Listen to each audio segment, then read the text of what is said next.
Okay, here we go with a low-key drawing video.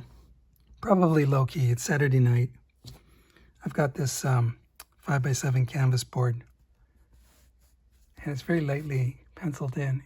I've got an idea for an image. I don't even know if that shows up. I probably always say that. Yeah, it kind of shows up vaguely. It's kind of a strange alien horse with a rider. And I'm going to experiment with some of my inking tools here. I get out my number 2 wedge tip graphic 2 Pigma. It's got this nice chunky edge. So this time I may or may not say a lot. Not actually sure.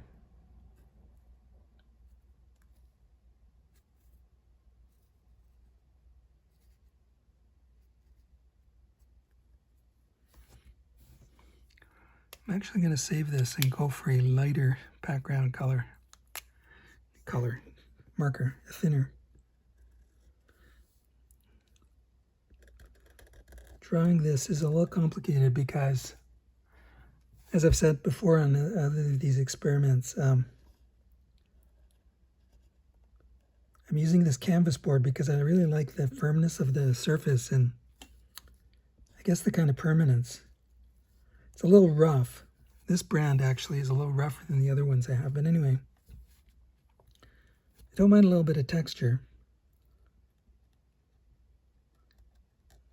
The only thing that it creates that's a challenge is because I'm left-handed. I have to draw from right to left, which is not naturally. Normally I would draw the entire subject, this rider first, and then I would go to the background, but I'm doing it a little bit different here simply because the ink doesn't dry right away on this surface, and I don't want to smudge it. So that imposes an extra level of challenge because I'm trying to sort of visualize the final product and balance everything. Normally I would do the figure and then start pushing in the background, aiming towards the focal point, which is the rider and the figure. But here, again, because I don't want to get into smudge problems, I'm going to have to go a little bit mechanically and weird, like from right to left across the board. These are leaves of some kind. I'm trying to introduce enough randomness to them. Clustering. Again, all while trying to keep the big picture in mind and not smudge anything.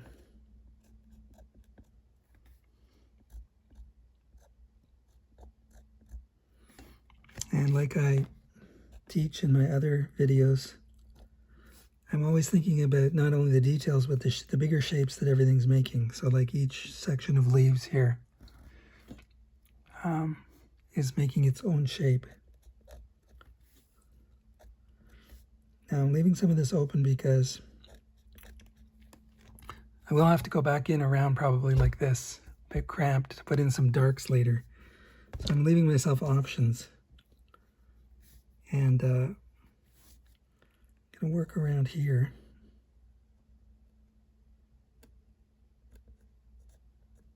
Got this compositional element of kind of some long stringy branches, which are taking the eye down, kind of crossing this branch here that I'm going to have. And it's going to take your eye down to this rider. Now I'm even stopping there because I know that I'll smudge that if I go too far down here and put ink down. So what I'm going to do is go to actually this creature and start drawing that in.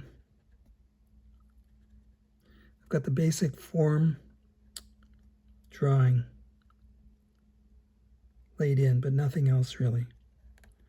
So I have the basic masses and shapes, and I have the basic idea in my head of what I want to do, but where the rest of it goes, it's kind of improvised. Like this is his eye. He's got some kind of mechanical or metal helmet on,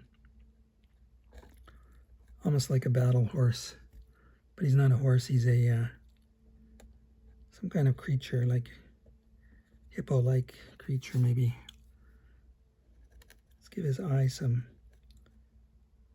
darks, like he's got a lens on there. These are the nostrils. And I'm already thinking about a light source, probably from the upper right. Speaking of light source, maybe we'll get a bit more light on here. Yeah, is that better? Yeah, a little bit better. I told you this is kind of an impromptu. I'm lengthening up my grip here, pushing my fingers further up this pen because, again, I don't want these fingers here to smudge this. So it'll probably give it a bit of a looser line, but that's okay sometimes. It's all part of the experimentation. Let's make this creature looking grim. Give it a hint of some teeth. It's kind of almost like dog-like, but older. These are going to be some like grizzly beard hairs. And again, you'll note that here I'm working on the outlines first. Concentrating on the drawing. I'm trying to just get the basics of the entire image in before worrying too much about the sub-details and the darks. I'll put that in with probably that marker I showed earlier or something similar. Maybe my, what is this? My big brush. Pit Artist pen. At the big brush. Boom. That's fun. Because you can get really fine lines when it's, especially when they're, oops, put it in the camera. Especially when it's brand new, but then you can also just bend that sucker over and get the really wide lines. So, all right. Back to this. These are some kind of cabling. Yeah, these are the thoughts I have. Like, would his other ears show back here? They're kind of close together in the back of his head, but maybe the tiniest little hint there. These are the calculations you kind of have to constantly make. You don't draw blindly. I mean, at least I don't, because the only way to get results is a mixture of kind of go with the flow, a mixture of that, improvisation, feeling, dreaming into it, and the other side of it is kind of calculation, like practical things. Like I'm thinking, I'm gonna have some saddlebags down here on this guy. So I'm thinking,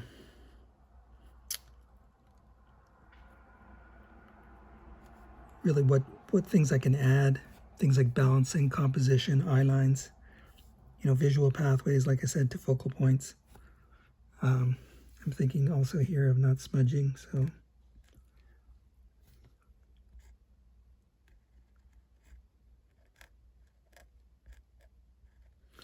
Let's see if we can push this along a little faster. That kind of brings up another topic. There's all kinds of topics. Is how fast or slow you draw. Again, it has to do with comfort zone. So sometimes what I do is I notice I'm drawing too slow, I go faster. Sometimes going too fast, go slower. Sometimes you're just right. But above all, it's interesting to experiment and just see what different results you get by trying different stuff. And that all goes into what I talked about in many other videos. And we'll keep talking about, because it's a real subject for myself, is just not being scared. Fear, like in most areas of life, you know, it's an incredibly powerful force, but not one we always notice.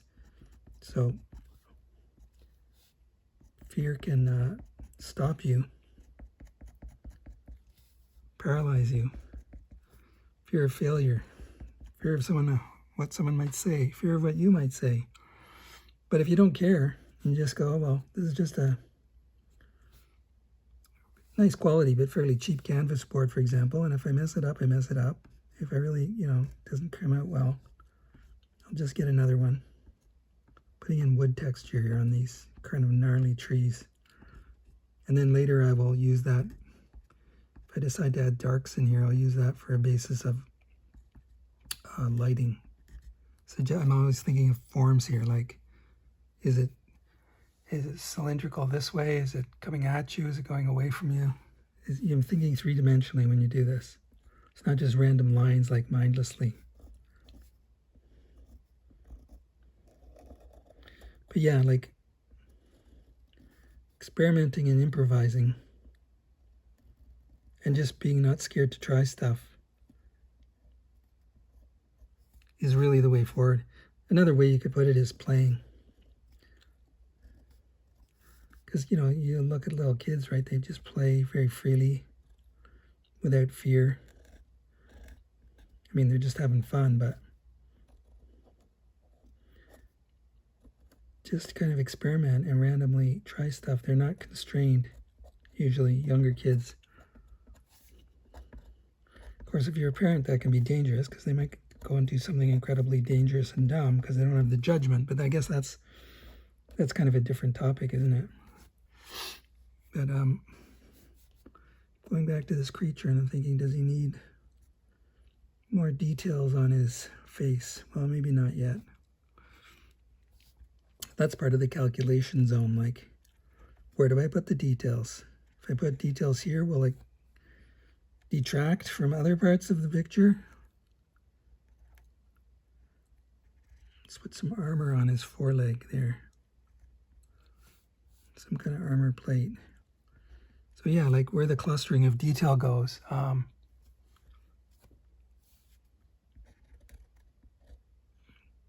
Might either attract your eye or take it away. This is like foreleg.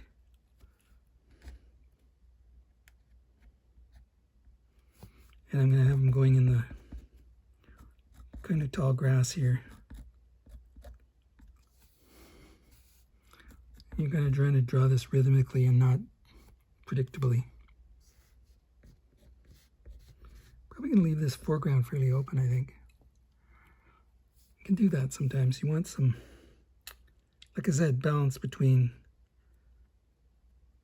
places of extreme detail and places of emptiness to give the eye some relief. It looks like I already smudged something over here. Well, I'll have to turn that into something. All right, let's keep going. Even if it smudges, just keep going. So I'm trying to balance. I've got this armored little sort of plate here. Trying to visualize what it would look on the other leg. And there's a certain bit of leeway, but you want to make it somewhat consistent so it looks believable. You call it selling it to the audience, right? Like you want it to look like, in that mysterious way, look good so that people go, wow, that looks cool. Or you go, it's cool, it's believable, I buy that. Whereas you don't want the opposite effect where you go, that kind of looks awkward. Which of course inevitably happens, and that gets back into the learning part where you go, okay, well I messed that up. Now I know what not to do next time. And you kind of add it to your repertoire of mistakes, tricks. I'm making these cables here like they're bundled together. So there's some kind of electronic element to this, electronic cybernetic element to this creature. Stuff that I don't like in real life for humans, but for science fiction it's fun, right?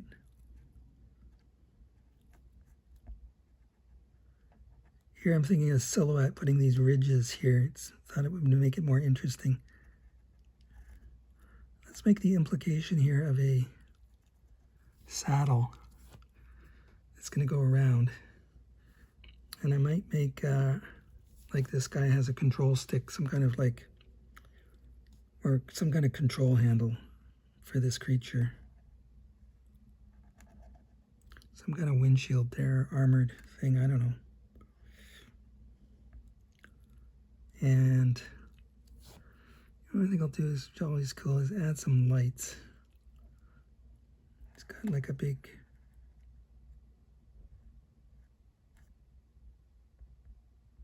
high power light he can turn on. He's not going to do that when he's undercover, like in a battle situation, if that's what this guy is. But he might need it if he's some kind of tracker or examining a scene. Let's make this one cable come up here and continue that kind of line through here. See how we go with this. I'm trying to do this in about an hour. 1 hour improv.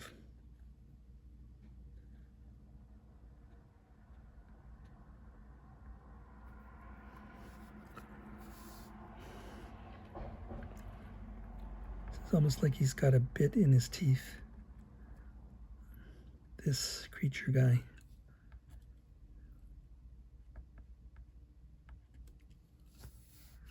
Need to give him a name. Frontier Tracker. As I said, it's always challenging, right? Because you got to stay with it. That's another aspect of this that I could talk about, is staying with the drawing. That's what I tell myself in my self-talk, is like, don't let your attention lapse too much. Especially if something starts going wrong, it's easy to kind of panic and go, damn, that looks like crap, and just start hacking the rest of it off.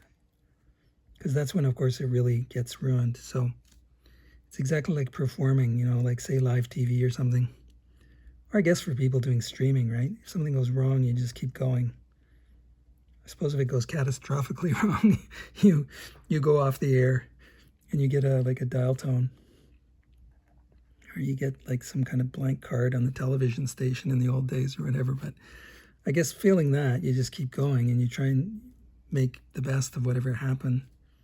Sometimes you can even turn it around and make it into an improvement. I'm going to make like some kind of saddlebag here.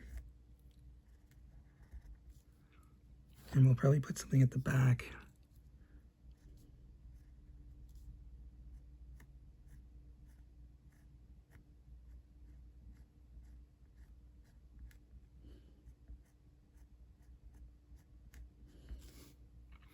But yeah, you stay with it, because that's how you get a good drawing, is you focus. It's all about attention, especially in these days where everything's diffused. Then one of the big secrets is attention and learning how to focus it.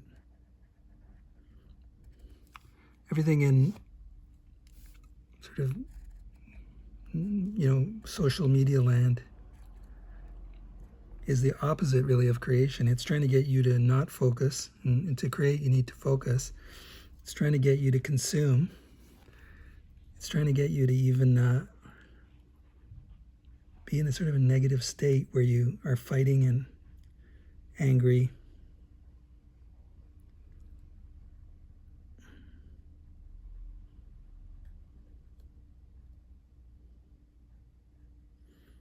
And all that stuff, and that's really just against what you need to do to create. I'm trying to draw this guy with his head turned. Just suggest a guy there. It's not quite what I wanted, but what the hell. I can be consistent to my own principles and just keep going.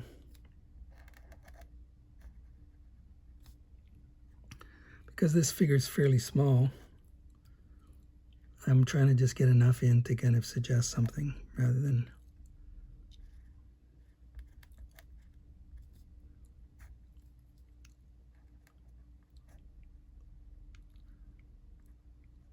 like I said, some kind of control handle here. I'm trying to get it like he's turning. I don't know if I've succeeded. Where's this hand going? These are all the questions. Let's draw his leg first and just worry about the hand after.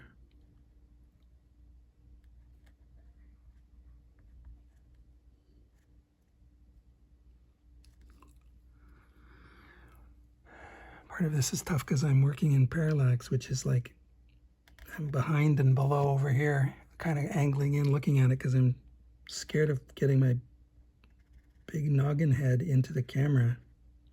And then you'll just see my dome blocking the view, which I don't want because that would make for kind of boring. So this is supposed to be like some kind of stirrup. Let's give him a boot. I think that kind of reads. He's got like a bag in his... Let's get some wrinkle lines like he's turning.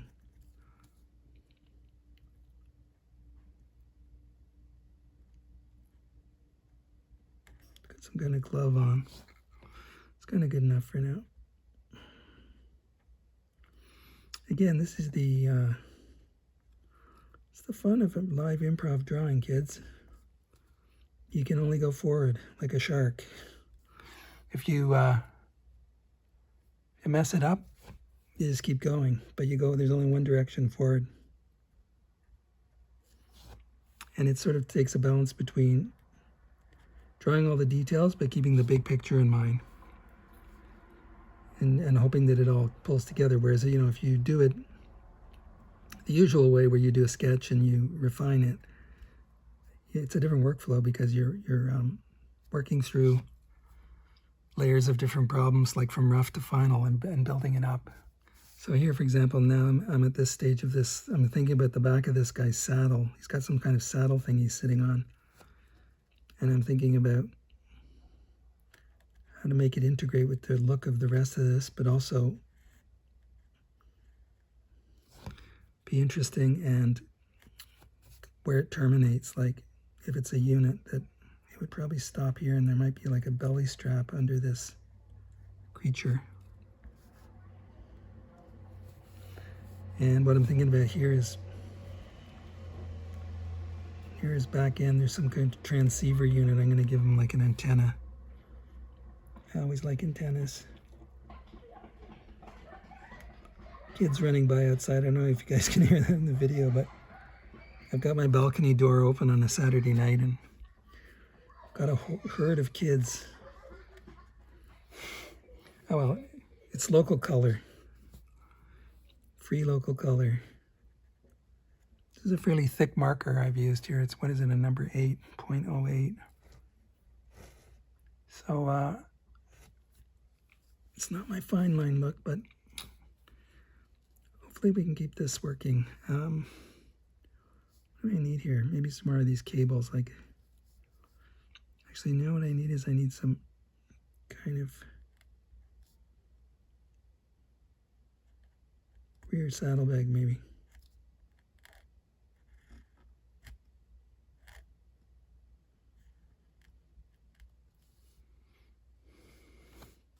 Let's make it similar to this one. Give it the same pattern so that identifies it as being related. Give it some more knee wrinkles. This canvas board is interesting because if you want a smooth line, a steady line, you press down and it fills in fairly nicely, although a little bumpy. But if you want a broken line, you can almost just go really light and it'll give you a naturally skippy line. Got opposite legs of this creature going back, so hopefully that's working. I'm gonna probably throw some shadow in under there when I get to that part. Let's give him a bit of a ratty tail to match his chin. He's almost got like a horse-like tail. No, it's more like a dog.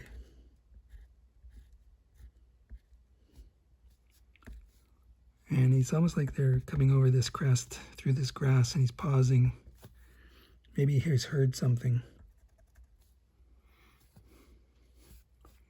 Do we need something here to give it? I think here I'm just gonna keep this going and just really just suggests there's very airy grass here. There's nothing there in particular. I had to put something there because I'm trying to control the flow of attention. But I like to keep that one simple, that area simple. Now, what do I need back here? I guess I'll just go with, I could get something elaborate, but I'm not going to do it this time. I always say that. I think I'll go with my sun. You'll have sort of Frazetta-esque setting sun with the bands. Like there's a fog and you're losing the edges of it.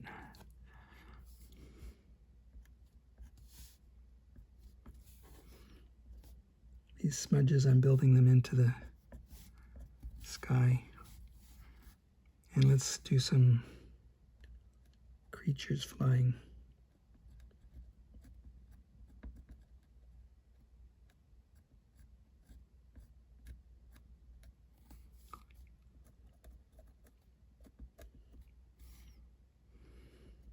He's not even looking at them. They're just some kind of regular background, you know, denizens. Oops, dropped my pen. That's always good when you're doing a live smudge event. But it's even worse back in the old days. You're doing an illustration on deadline with real paint and things like this, and you drop your... Well, I had an airbrush. I had a side cup where you put the ink in and stuff and spray. And one time I hadn't put the... These are all things you learn and you never do again when you're on a deadline. But back then, I hadn't put the little cup. It had a little nozzle, and I hadn't put the cup into the side hard enough, and it fell out. Sploosh. Ink goes all over on the illustration. Seeps under the frisket masking material. Panic ensues. Stay up all night fixing it, redoing it. That's, as the old saying goes, that's what separates the men from the boys.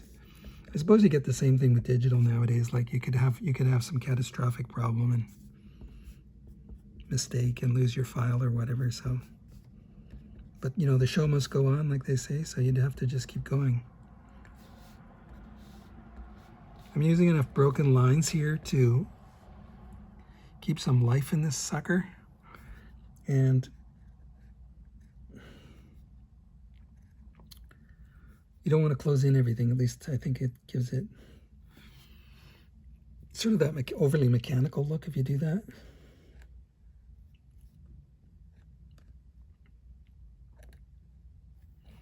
And you don't really want that like a diagram. You want some kind of... I guess it depends on the style you're doing, but I like that feeling of life. I'm trying to get the feeling of life. I'm trying to get this like this, some kind of metal plates. See, now I have the problem that I have to go around this.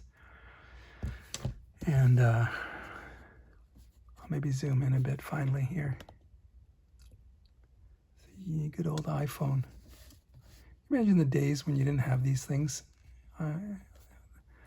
Those of us slightly older people remember, you know, and even middling older people remember, you know, didn't have these things all the time. You didn't have a camera that you could film something like this. That was like a distant dream. But yeah, I have to crane myself in here to kind of get in on there. Now, what am I going to use to put some darks in? Let's try my number 2. Where'd my number 2 go? Where's my number 2 at? Okay. I think the first thing I'm going to do, even though it's not completely logical, is... This is bugging me because it's just like a strange shape, but I knew all along that I would have to get some lighting in there. So the light is coming in from above this way, kind of like that angle, in front and above. So I know that the shadows are going to be under some of these places, like this bag's going to have a shadow. I left a tiny chip of white there because I don't know if I want to solidify the 2 edges, but we'll see afterwards.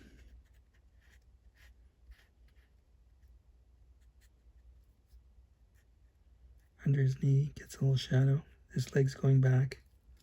I think we'll go to the edge there. Make this shadow bigger.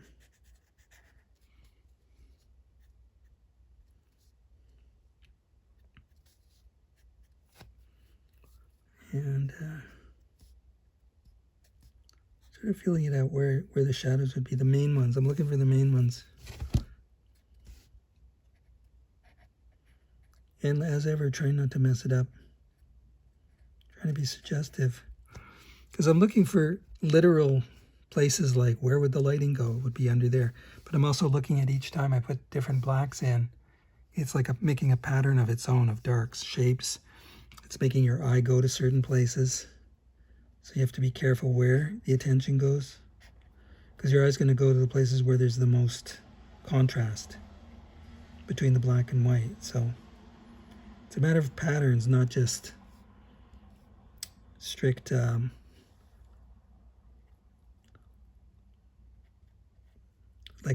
sorry, my brain's beach balling. It's not just strict literalism, like, again, like a diagram. Where would the pattern of blacks go? Oh, you just put them here, the way like a CG program would do. You're doing it more creatively, like you're trying to think of, put enough in to make it believable to the eye of the person looking at it, but you're also trying to selectively edit what you put in and what you leave out, because the goal is clarity. Like, you want to be able to look at this and the person looking at it can decipher clearly, what is that? What are the dimensions? Like the dimensions, like not the size, but the dimensions, like what are the forms? So your drawing is a way I've often put it to myself. Your drawing's kind of like an explanation. It's not just a literal tracing of what's in front of you. That's what people who do trace, like who aren't trained in what I call the 2D language, or who aren't trained as being an artist, they just would trace everything, but they don't understand that a drawing is kind of an explanation. It's a transliter. No, that's not the right word. It's kind of like in a different language than strict tracing. It's a description or an explanation of form and movement or whatever. Sounds pretty lofty, right? But hopefully that gets it across. This creature's got kind of wrinkly skin. It's just the way it works out. That's the fun of doing this stuff, is it's kind of unexpected. Like, I don't always know what the hell I'm going to draw. Because one thing leads to another, and then each thing dictates more things, and you go down this pathway until you end up at a destination, which is what is fun about doing these for me, is the unpredictability. I hate that feeling of like, I'm just really narrowly strapped in and I'm just tracing the hell out of it, and there's just the life, you can feel the life just seeping out of the work, and there isn't that unpredictability and spontaneity anymore. I just hate that, and believe me, I've done it often enough. I'm wriggling around here trying to get my hand in here to do some hatching on this and control it from a weird bad angle. Because again, I'm trying not to smudge this. Normally I would come in a different way, but I don't want to move this card around too much. I guess I could. You guys will understand. See, oftentimes I would do this. Yeah, that's better. Doofus, do that.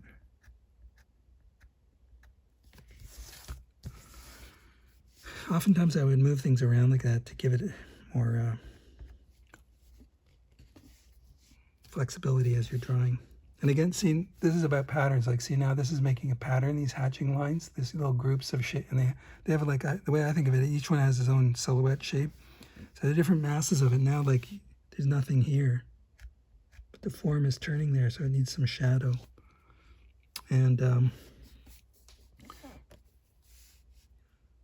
it's kind of like that. Each thing you do is itself, but it also affects the whole.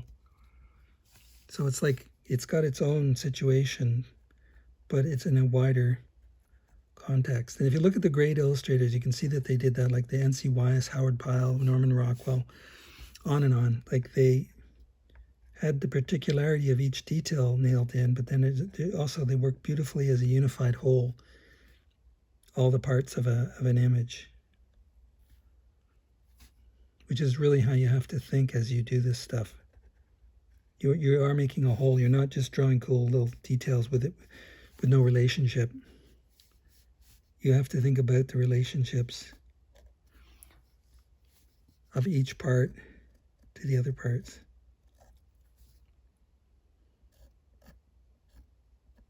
Of course, these branches are getting finer, so I'm tapering them out.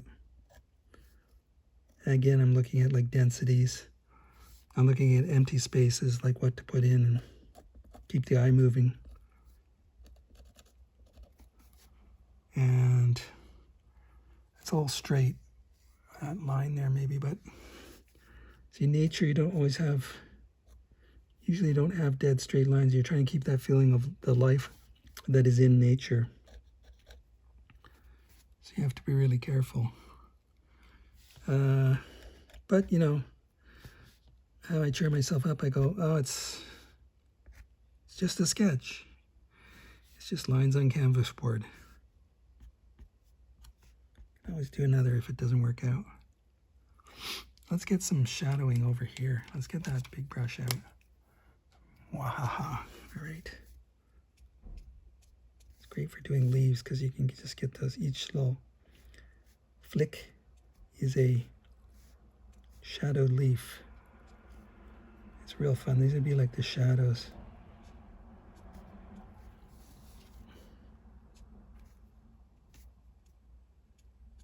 These are like the distant leaves.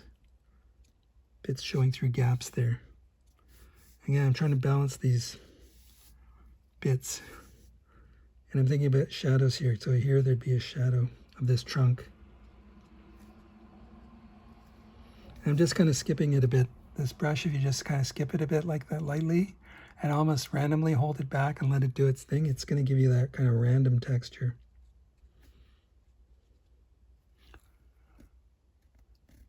Just checking that I'm still on camera.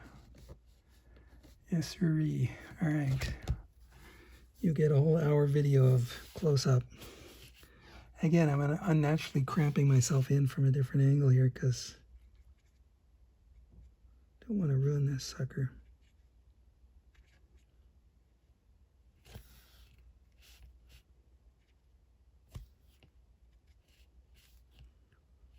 Okay, shadows. Shadow under that branch crossing over. This little branch is crossing over.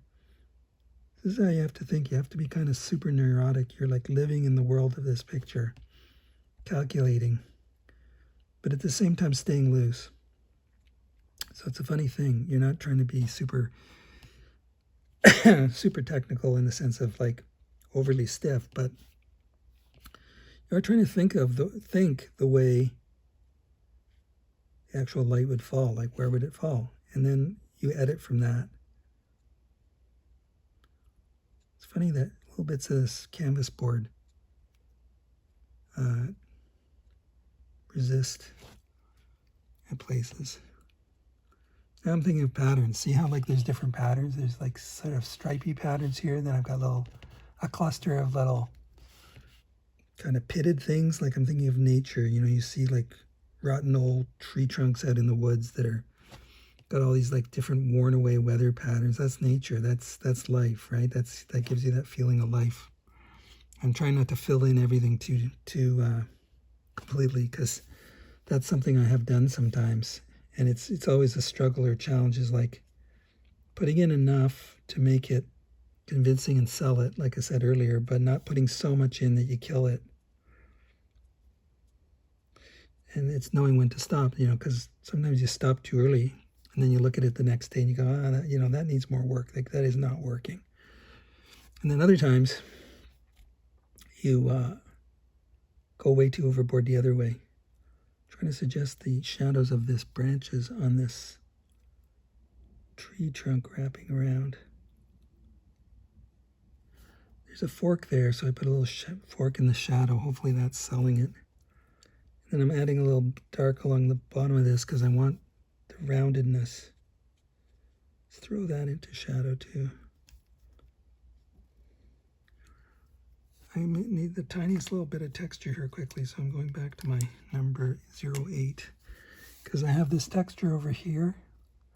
So I have to put a little bit on this one, just a hint to continue the wood pattern, but I'm trying not to kill the highlight near the top of the form where the light would be hitting the top. That's like a classic thing. Don't kill the highlight by putting too much dark stuff in the highlight area. Keep different masses distinct. Try to put some shadows here because it helps balance the composition, and also suggests that above here there's more branches that are throwing some shadows over. And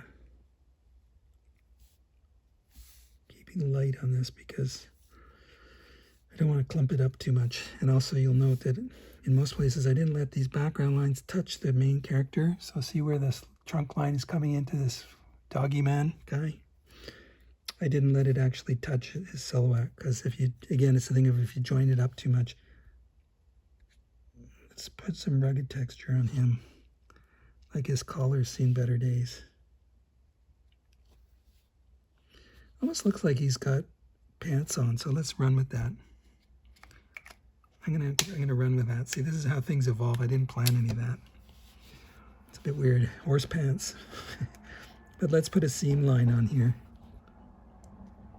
As if there's a seam. The way jeans would have a seam. Is that goofy? I don't know. Again, you just go with it. And therefore, let's make a line here like there's a terminus for this mechanical stuff that our guy has. I think we need a shadow under his hand there. That would be the shadow of his arm, I think, falling over. Just doing some wrinkles on his legs there to give it a bit more conviction. This strap looks like it needs something. Some pull lines. And this doesn't look good. Let's just keep going here. I'm in the stage now where I'm on the very final stretch. I have different stages to myself. This is the, is that crude to say tickling it up? It's the, you kind of looking around for like these little things without getting hyper fussy, like I said. You're looking for little extra finesses, things that, if you can find them, sometimes there's these little things that just make that extra zing. And if you can throw them in, sometimes it just gives it that extra spark of life.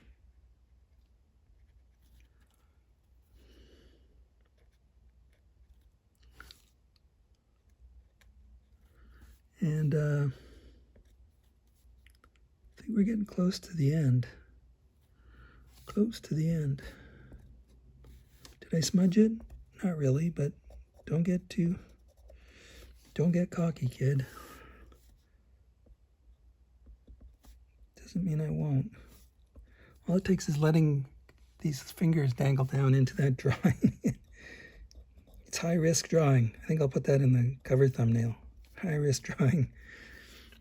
It is high risk kind of because you're sitting here on a Saturday night, you're investing an hour of your day into, I'm 43 minutes in, into creating this thing, having some fun, really, but then you could just ruin it all. Sometimes I just start drawing without thinking. See, I'm not always like Mr. Analytical. Like right now I'm talking, I'm just like kind of throwing in some of this stuff because it is kind of going by feeling. So it's always kind of an interplay, a balance between, like for me, I switch back between different modes. I know that sounds like, who's that guy from Star Trek, Data, the robot? I'm not a robot.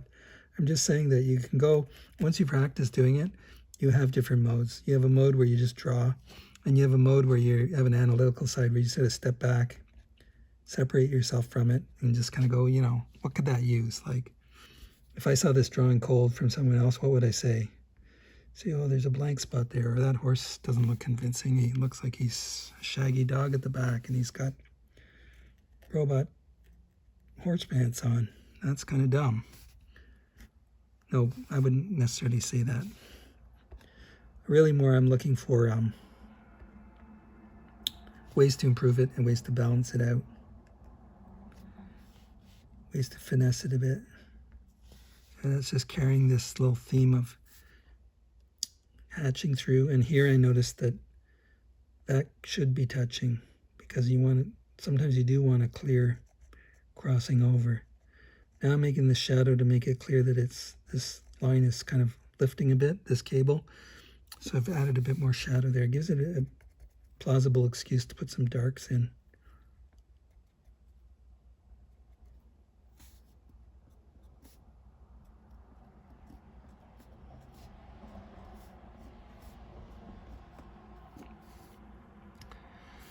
And what is this back here? Is this... I don't even know. Maybe it doesn't matter. Excuse me. It looks like it's leaves. If I was coloring that, I would probably make that leaves, which, you know, I might even do a digital color of some of these things. This needs shadows. Throw some digital color in there.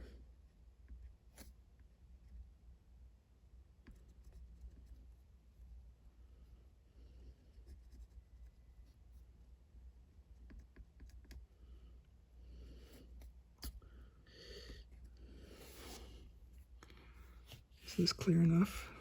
Maybe. I think he needs something here.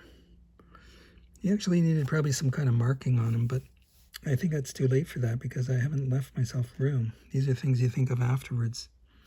But that's okay. We shall not mourn. No mourning. No mourning in the evening. Just keep going. Notes for next time. I've got some pencil underneath here for my initial sketch. This is also an experiment because I want to draw some bigger commissions on this kind of board, and I have been slowly studying this as a new medium to work on. That certainly learned that you have to be ultra careful inking and not smudge it, but then I'm also testing out letting it dry for several days. I need a shadow under this big lamp, I just realized. Letting it dry is see how long before this ink, which I think is kind of, it's not alcohol-based ink. I don't know what is pigmented ink. Is it got water or soy? I'm looking to see if it says. It doesn't say. Archival ink, but I don't know what it's got in it. But it's kind of got a tacky, oily sort of feel, and it takes at least, I've learned on this canvas board, at least about 3 days before, when I pick it up and like put my finger on it very carefully to see if it'll print onto my hand, it's 3 days at least. But I'm thinking probably 5 days, and then I could risk erasing across it to get that light pencil off, to get a really clean looking original. So it's all this kind of technical stuff that you're also working on. At least when you're, well, I guess you're doing that digitally too, certainly working in this kind of medium. You got to know what you're doing so you don't make a big mistake. Like I said, with the old days with airbrush and stuff, that was the case too. Let's give him a bit of shadow here. Hopefully this will make this guy stand out better. Yeah, that's better, I think. Speaking of that, I'm always thinking, is it better or worse? It's sort of a way to, it's very simple, right? But you want your decisions to be improving the drawing and the piece, not making it worse. So, which of course is the panicky part when you feel like it's deteriorating, and that's the old thing of when you're dig deeper, like you dig yourself in deeper because you keep making changes to it, but they're not actually improving it. So I'm now at the very, very end here because I sense that if I go too much further, I will ruin it. But I'm trying to look at what it needs, that tomorrow when I look at this, I'll go, you should have done that. Like, should I black this in more?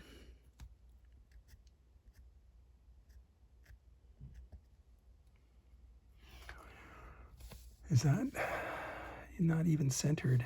But hey, this is not a, what do you expect? This is YouTube 2024. I'm not a super streaming studio with super fancy. This Just me and the Wild West and my markers and canvas board.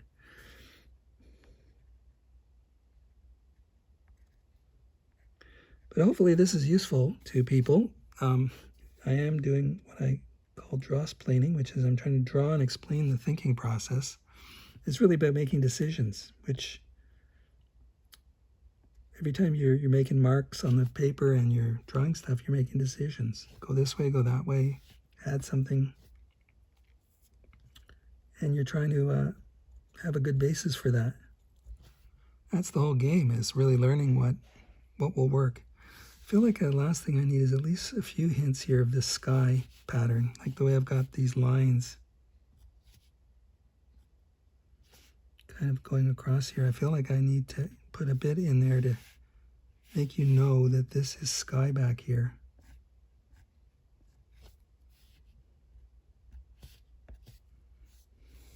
I think I'll put some distant creatures here. Just your basic birds. It's always an easy, cheapo go-to thing because it makes it look like there's some life happening back there. This could be more grasslands, or it could be just in cloud bank. You could do anything you want in the color of that. Let's sign it and call it a night. Did I just bash the camera? I think I did. Oh well. Do I add a few more here or not? I'm not sure.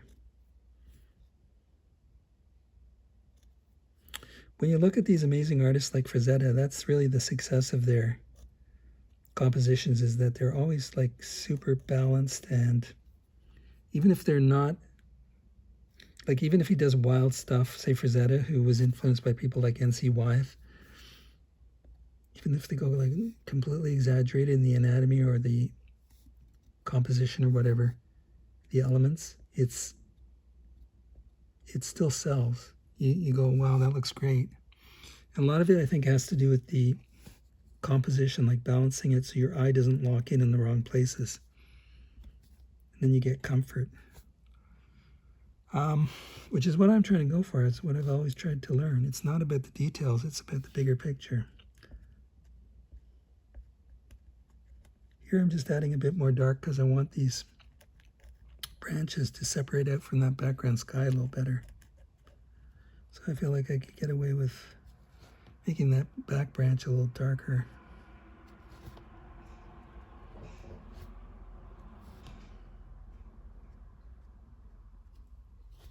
Just tapering the lighting on that back one by putting in a few strokes. Let's go here. Let's do the same thing here. All right. See if I can draw in a cramped way and sign this.